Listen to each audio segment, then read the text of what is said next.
नमस्कार दोस्तों, आपका हमारे YouTube चैनल फुलवारी क्लासेज में स्वागत है। दोस्तों, आज हम बात करेंगे मेंसुरेशन ज्योमेट्री का पार्ट नंबर 8 करेंगे। इससे पहले हम आपको 7 पार्ट तक करा चुके हैं, तो आप हमारी प्लेलिस्ट में जाके मेंसुरेशन ज्योमेट्रिक के नाम से प्लेलिस्ट बनी हुई है, आप उसमें चेक कर सकते हो। दोस्तों, मैं आपको बता देता हूँ, जो मैं ये क्वेश्चन करा रहा हूँ मेंसुरेशन और ज्योमेट्रिक वाले, ये वो क्वेश्चन है जो प्रीवियस 2018 की ग्रुप डी के पेपर में आ चुके हैं। और ऐसा आप भी नहीं समझे कि ये ग्रुप डी में आए हैं तो ग्रुप डी में ही आएंगे। नहीं दोस्तों, ये एनटीपीसी, ग्रुप डी, एसएससी आदि एग्जामों में खूब भर भर के पूछे जाते हैं। तो इन क्वेश्चनों किस तरह से करते हैं वो हम आपको करके बताएंगे। और आप हमारे चैनल पर नए आए हो तो चैनल को सब्सक्राइब करें।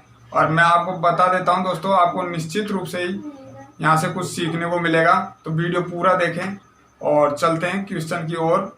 फालतू की बात नहीं करके हम डायरेक्ट क्वेश्चन पे फोकस करते हैं।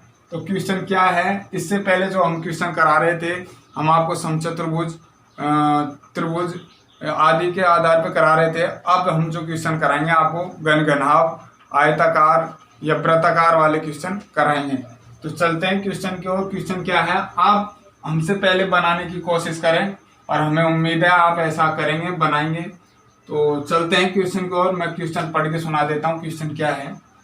तो देखो, एक घनाभ की भुजाओं का अनुपात 3:1 है। यदि उसका कुल पृष्ठीय क्षेत्रफल 414 सेमी स्क्वायर है तो मीटर में उसकी भुजाओं की माप क्या होगी। यानी कि कोई घनाभ दे रखा है, उसकी भुजाओं का अनुपात दे रखा है और उसमें से हमें क्या पूछा है, उसकी जो भुजा है उसकी माप कितनी होगी, हमसे ये पूछा है। तो चलते हैं क्वेश्चन की ओर। देखो, हम दोस्तों आपको मैप के माध्यम से भी समझाते हैं और चित्र बना के भी समझाते हैं, जिससे कि आपका सारा डाउट क्लियर हो। और ये वो क्वेश्चन दोस्तों, इसमें आप तुक्के वुक्के कुछ नहीं दे सकते, इसमें आपको समझना ही होगा।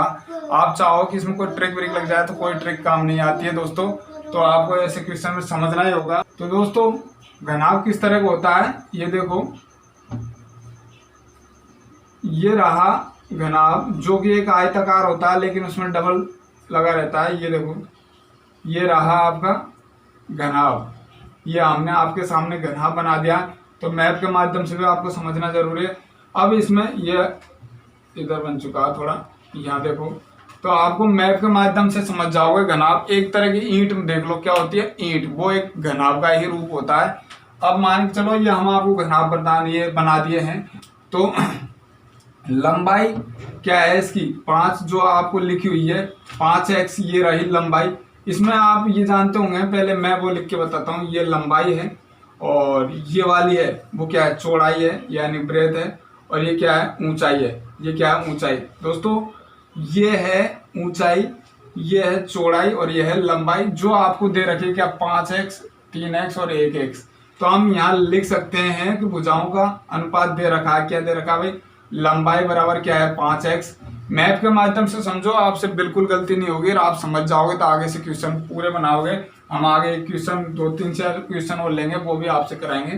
तो देखो, चौड़ाई क्या है, चौड़ाई बता रखी है इसकी क्या भाई, चौड़ाई बता रखी है 3x और ऊंचाई बता रखी है 1। क्या बता रखी है भाई, 1x, यानी कि x ही मान लो या 1x लिख लो। तो ये है इसका कुल एरिया। यदि इसका कुल पृष्ठीय क्षेत्रफल 414 सेमी हो तो भाई कुल पृष्ठीय क्षेत्रफल दे रखा है। तो घनाभ का जो कुल पृष्ठीय क्षेत्रफल होता है वो कैसा होता है, इसका क्षेत्रफल क्या होता है।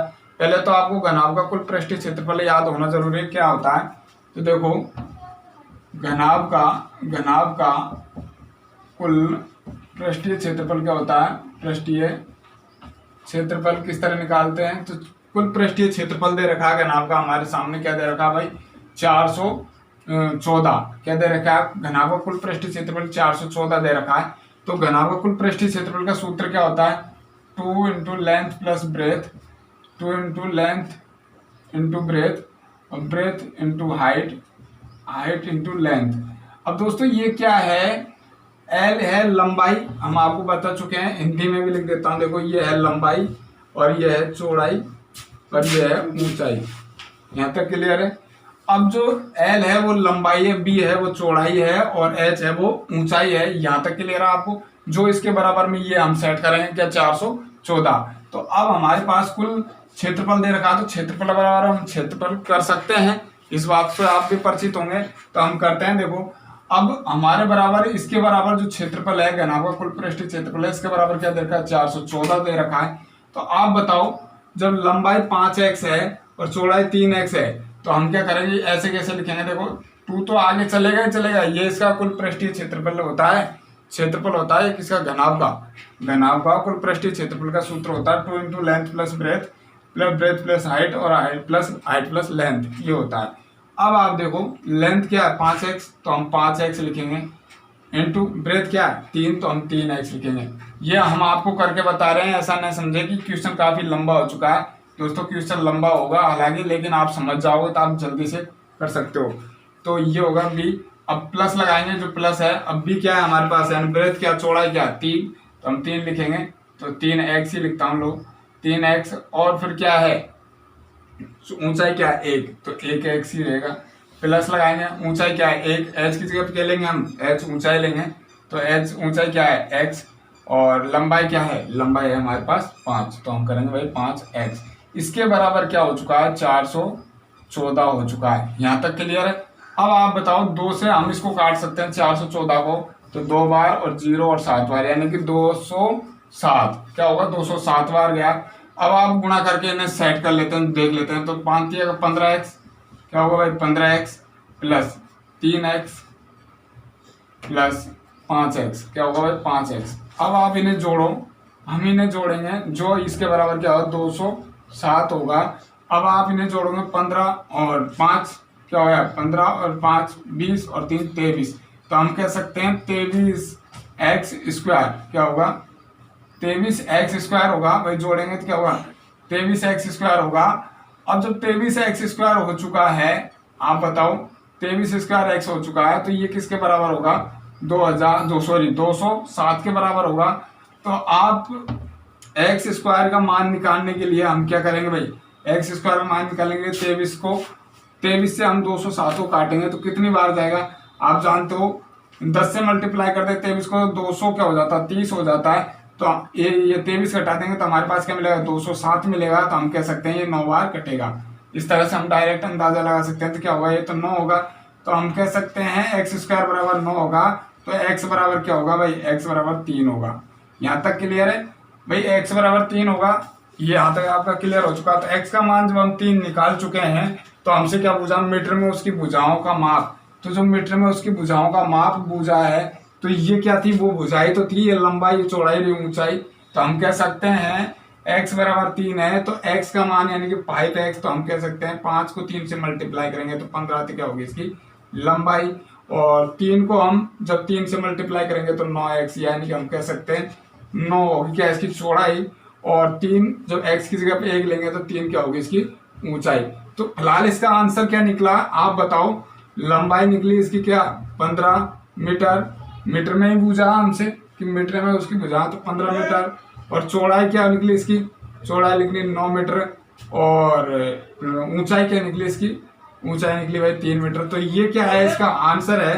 तो इस तरह से आप दोस्तों आंसर निकाल सकते हो। हम आपको अभी और क्वेश्चन लेते हैं और वो कराते हैं, ताकि आपकी प्रैक्टिस भी हो जाए और आपको समझने को भी मिले। तो चलते हैं अगले क्वेश्चन की ओर। मैं वीडियो रोक के क्वेश्चन लिख लेता हूं दोस्तों। तो दोस्तों अगला क्वेश्चन ये रहा आपके सामने। आप इससे पहले का क्वेश्चन समझ चुके होंगे, तो इस क्वेश्चन को आप निश्चित रूप से बनाएंगे। और दोस्तों मेरा कहना ये है, आप कभी भी ऐसा क्वेश्चन सॉल्व करने के लिए बैठे तो पेन कॉपी जरूर साथ में लेके बैठे, ताकि आपको वीडियो देखने से तो कोई फायदा नहीं होगा। वीडियो देखोगे तो समझोगे और दिमाग से निकल जाएगा, लेकिन जब आप पेन चलाओगे बार बार से तो आपको प्रैक्टिस हो जाएगी और आपके दिमाग में सेट भी हो जाएगा। तो हमारा कहने का उद्देश्य यह है, आप पेन कॉपी लेके ही साथ में बैठें। अब फिलहाल हम बात करते हैं इस क्वेश्चन की। तो आपने 1 नंबर क्वेश्चन देखा होगा, तो इस क्वेश्चन को आप निश्चित रूप से बनाओगे और बनाने की कोशिश भी करें। कहते हैं ना, कोशिश करना जरूरी होता है, कोशिश नहीं करोगे तो आपको कुछ नहीं मिलने वाला है दोस्तों। तो कोशिश करना आपके लिए जरूरी है। और मैं बता देता हूँ, आप हमारे चैनल पे नए आए हो तो चैनल को सब्सक्राइब कर ले और बेल आइकन जरूर ऑन कर ले, ऑल पे रखें, ताकि जो भी हम वीडियो डालें वो आपको मिले। फिलहाल हम बात करते हैं क्वेश्चन पे।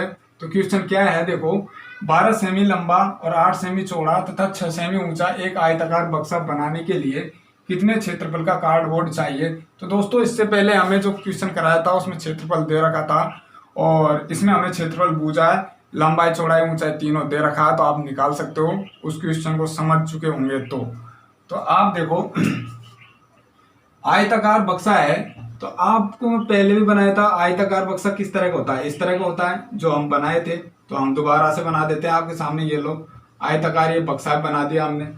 अब आप बताओ ये लंबाई, ये क्या है चौड़ाई, और ये क्या है ऊंचाई, ये क्लियर यहाँ तक हमको। चलो मैं हिंदी में लिख देता हूँ, ये क्या है लंबाई, ये क्या है चौड़ाई, और ये क्या है भाई ऊंचाई। यहाँ तक क्लियर है। अब लंबाई चौड़ाई ऊंचाई लिख दिए। अब इसमें क्या क्या लिखा हुआ है भाई, 12 सेमी तो लंबा है, तो लंबाई की जगह पर तो हम डायरेक्ट लिख सकते हैं भाई मिटा के, ये तो मैं बताया था समझाने के लिए। तो 12 सेमी तो क्या है लंबाई है इसकी, और 8 सेमी क्या है चौड़ाई। जो ये चौड़ाई है वो क्या है इसकी 8 सेमी, 8 सेमी ये लो 8 सेमी क्या है इसकी चौड़ाई है। और 6 सेमी ऊंचा क्या है, एक आयताकार बक्सा है, तो 6 सेमी ऊंचा, तो ऊंचाई की जगह हम लिख सकते हैं 6। तो ये रहा भाई 6 सेमी ऊंचाई। ये लो 6 सेमी ऊंचाई इसकी क्या है, 6 सेमी क्या है भाई इसकी ऊंचाई। यहां तक क्लियर। अब दोस्तों हमें क्या निकालना है, इसका क्षेत्रफल। तो आप समझ चुके होंगे पिछले क्वेश्चन को, तो इस क्वेश्चन को आप निश्चित रूप से बनाए होंगे और आपको आंसर भी निकाला होगा आपने। तो क्षेत्रफल क्या होता है, जब आयताकार बक्सा होता है वो किसकी तरह होता है, एक घनाभ की तरह का ये होता है, घनाभ के रूप में होता है। कैसा होता है भाई, घनाभ की तरह तो कहलाता है। तो घनाभ का क्षेत्रफल, पृष्ठीय क्षेत्रफल, घनाभ का क्षेत्रफल क्या होता है भाई, घनाभ का क्षेत्रफल निकालने के लिए सूत्र क्या होता है, 2 into length plus breadth, breadth plus height, और हाइट प्लस लेंथ, ये होता है। यानी कि लंबाई इंटू चौड़ाई, चौड़ाई इंटू ऊंचाई, और ऊंचाई इंटू लंबाई। क्या हुआ, लंबाई इंटू चौड़ाई, चौड़ाई इंटू ऊंचाई, और ऊंचाई इंटू लंबाई, ये होता है इसका क्षेत्रफल। जो हमको सब कुछ आपके सामने लिखा हुआ, सिर्फ ये सूत्र याद होगा तो आप इसका क्षेत्रफल निकाल सकते हो। कार्डबोर्ड, जो ये कार्डबोर्ड है ये वाला जो कितने का होगा, तो इसका क्षेत्रफल ही हमसे पूछा है। तो क्षेत्रफल निकालने के लिए हमारे सामने सूत्र है, तो हम इस सूत्र में ये लंबाई चौड़ाई और ऊंचाई को सेट करेंगे। तो देखो दो ऐसे कैसे लेंगे, कोष्टक चालू करेंगे। लेंथ क्या 12, तो हम 12 लिखेंगे। दोस्तों ऐसा ना समझे क्वेश्चन बड़े हैं, कुछ नहीं बड़े दोस्तों, आप एक बार समझ जाओगे तो ये क्वेश्चन को आप विद सेकंड में बना सकते हो और एग्जाम हॉल में भी आप जल्दी से बना सकते हो। तो 12 क्या लंबाई, चौड़ाई क्या है 8, जो ये रही देखो चौड़ाई क्या 8, तो 8 से मल्टीप्लाई करेंगे, प्लस का चिन्ह है तो प्लस लगाएंगे। चौड़ाई क्या थी 8, तो 8 लिखेंगे, इंटू ऊंचाई क्या है हमारे पास 6, तो 6 से हम मल्टीप्लाई करेंगे, प्लस लगाएंगे। ऊंचाई क्या है इसकी 6, तो हम 6 लेंगे, और लंबाई क्या है इसकी 12, तो हम 12 से इसको मल्टीप्लाई करेंगे। तो ये हो गया हमारा पूरा सेट। अब आप बताओ इसका क्षेत्रफल हमें मिल जाएगा भाई, क्षेत्रफल का है तो ये सूत्र था, तो हमारे पास क्षेत्रफल मिल जाएगा। हम क्षेत्रफल निकालने के लिए आप इसमें क्या कर रहे हैं, गुणा करना चालू करेंगे। तो देखो दो तो ऐसे कैसे रखेंगे, पहले अंदर अंदर करते हैं, आप भी जानते होंगे कोष्टक के अंदर पहले हल करते हैं बाद में बाहर हल करते हैं, बोडामास का नियम आपको याद होगा। तो 12 अंठे क्या होगा भाई 96, 96 लिखेंगे, प्लस का चिन्ह आया तो प्लस लगाएंगे। 8 छिकड़ी क्या होगा 48, तो हम 48 लिखेंगे, प्लस का चिन्ह लगाएंगे। और 12 छिकी 72, तो हम 72 लिखेंगे। ये यहाँ तक क्लियर है। आगे फिर हम क्षेत्रफल के लिए चल रहे हैं अभी तक, तो दो ऐसे कैसे रखेंगे, जोड़ेंगे। तो देखो 96, 48 और 72 कितना होगा भाई, आप जोड़ो 8 और 6 14, 14 और 2 क्या होगा 16, तो 16 का 6 लेंगे, हासिल का 1 मिलेगा। 9 और 4 क्या होगा भाई 13, 13 और 7 क्या होगा 20, 20 और 1 21, यानी कुल मिला हुआ 216। ये क्लियर है। अब आप बताओ क्षेत्रफल क्या मिलेगा, 2 इंटू 216 को मल्टीप्लाई करेंगे हम, तो हमारे पास क्या मिलेगा भाई 432। क्या होगा 16 दूनी 32, हाँ 432। तो हम कह सकते हैं इस जो कार्डबोर्ड का क्षेत्रफल होगा वो 432 सेमी होगा।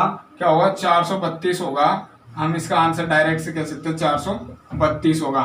तो इस तरह से आप निकाल सकते हो दोस्तों। आपको सिर्फ इसमें क्षेत्रफल का सूत्र याद होना जरूरी है। ऐसे में घनघनाभ में आपको ये तो अभी एक घनाभ है, आने वाले क्वेश्चन में हम ऐसे क्वेश्चन कराएंगे जो प्रीवियस ग्रुप डी में आ चुके हैं, और ये नहीं कि हम हमारी मन की मर्जी से लिए हुए हैं, नहीं दोस्तों, ये आए हुए क्वेश्चन है। जो आने वाले क्वेश्चन ऐसे कराएंगे जैसे कि ये एक घन है, इसमें दूसरा घन और जोड़ दिया जाता है और उसका क्षेत्रफल भी पूछ लेगा, या फिर लंबाई पूछ सकता है, ऊंचाई पूछ सकता है, तो वो क्वेश्चन भी आपको कराएंगे। वीडियो में आप बने रहे। तो अगला क्वेश्चन लेते हैं, वीडियो रोक के मैं लिख लेता हूं ताकि वीडियो लंबा ना हो। तो दोस्तों अगला क्वेश्चन ये रहा आपकी स्क्रीन पर। और दोस्तों मेरे को उम्मीद है आपने अब से पहले भी क्वेश्चन बनाने की कोशिश की होगी और इस क्वेश्चन को भी आप बनाने की कोशिश करें। और ये उसी तरह का क्वेश्चन है, सिर्फ इसमें क्या किया हुआ है कि जो, और ये दोस्तों मैं आपको बता देता हूँ, आपके लिए हमें क्वेश्चन बड़ी मुश्किल से ढूंढ ढूंढ के लेके आने होते हैं, जो हम आपके सामने एक जैसे क्वेश्चन लाने की कोशिश करते हैं। तो आप देखो क्वेश्चन क्या है और इसे समझ चुके होंगे तो आप निश्चित रूप से बनाओगे। आप देख सकते हो, वीडियो रोक के बनाने की कोशिश करें, फिर हमारे आंसर से आपका आंसर का मैच कराएं। तो क्वेश्चन क्या है मैं एक बार आपको पढ़ के सुना देता हूँ। एक स्विमिंग पूल की लंबाई 20 मीटर, चौड़ाई 15 मीटर और गहराई 3 मीटर। इसमें क्या चेंज किया गया है दोस्तों, गहराई बोला गया है। तो आप बताओ, जब कोई स्विमिंग पूल होगा तो उसकी लंबाई भी होगी, चौड़ाई भी होगी, और जो गहराई होगी वही ऊंचाई कहलाएगी। इस बात से आप भी परिचित होंगे। तो यहाँ गहराई में कंफ्यूज नहीं होना है। आगे क्या लिखा, तो 25 रुपये प्रति वर्ग मीटर की दर से इसके फर्श एवं दीवार की मरम्मत करने में कितना खर्चा होगा। यानी कि पहले हमें एक घनाभ का क्षेत्रफल निकालना है। जब घनाभ का क्षेत्रफल निकाल लेंगे हम, तो उसका जो भी क्षेत्रफल आएगा उसको हम 25 रुपये प्रति वर्ग मीटर की दर से मल्टीप्लाई कर देंगे, तो हमारे पास टोटल क्षेत्रफल मिल जाएगा, यानी कि वही उसका खर्चा होगा। यही इसमें बूझा है। आप इतना कुछ समझ चुके हो तो आप इस क्वेश्चन को बना भी सकते हो। फिलहाल हम आपको बना के बताते हैं। तो देखो, एक स्विमिंग पूल की लंबाई क्या है भाई, 20 मीटर है।